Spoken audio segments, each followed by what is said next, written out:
SIR আর কেন্দ্রীয় বঞ্চনার প্রতিবাদে কয়েক হাজার বাইক নিয়ে মিছিল তৃণমূলের। নিজের ডেরায় দেখা গেল না দেবব্রত বিশ্বাসকে। তৃণমূল জেলা সভাপতি বললেন, দলের শীর্ষ নেতৃত্বের নির্দেশে ঘর ওয়াপসি হয়েছে দেবুর। মিছিলের সবাইকে আহ্বান করা হয়েছে। গত বিধানসভা নির্বাচনের আগে তৃণমূল ছেড়ে বিজেপিতে যোগ দিয়েছিলেন সপ্তগ্রামের দাপুটে তৃণমূল নেতা দেবব্রত বিশ্বাস ওরফে দেবু। সপ্তগ্রাম থেকে বিজেপির প্রার্থী হয়েছিলেন। তৃণমূলের তপন দাশগুপ্তর কাছে খুব কম ব্যবধানে পরাজিত হন।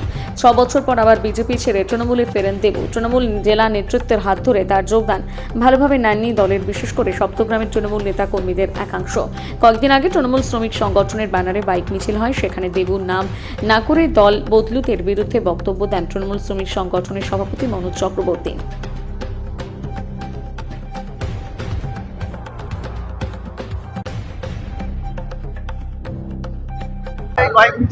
দেখুন, কেন্দ্রের বিজেপি সরকার নির্বাচন কমিশনকে ব্যবহার করে বাংলার কয়েক কোটি মানুষের ভোটার লিস্ট থেকে নাম কাটার চেষ্টা যা বাংলার বৈধ ভোটার, তার প্রতিবাদে মমতা বন্দ্যোপাধ্যায় দুজনই সুপ্রিম কোর্ট এবং নির্বাচন কমিশন মুখ করেছেন। তাহলে সুপ্রিম কোর্টের নির্দেশ না মেনে বৈধ ভোটারের নাম কাটার চক্রান্ত করতে আশাবাদী। আশঙ্কা করছি যে বিজেপি এই কাজে সফল হওয়ার চেষ্টা করে নির্বাচন কমিশনকে ব্যবহার করে এর প্রতিবাদে আজকে মিছিল। এখানে 10,000-এর উপর মোটরসাইকেল এবং প্রায় 1000 খানেক চার চাকা থাকবে।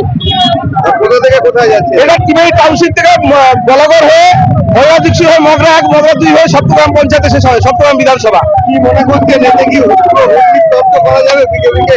দেখুন, বিজেপির নাম যত কম বলবেন তারা তত ভালো। কেন ওরা রোহিঙ্গা বাংলাদেশি মুসলমানের কথা বলেছিল স্যারে, কিন্তু সেই রোহিঙ্গা বাংলাদেশি মুসলমান শুধু পাওয়া গেছে এদেশে প্রান্তিক মানুষ, হারি বাগদি, দুলে ডোম, আদিবাসী, দেশভাগের পরিবার মানুষ, হিন্দু।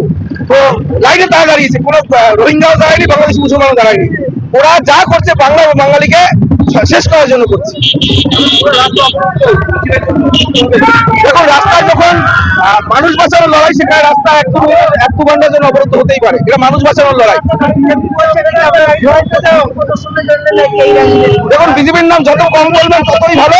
বিজেপি বাংলার বৈধ ভোটারদের নির্বাচন কমিশনকে ব্যবহার করে নাম করার চেষ্টা করছে।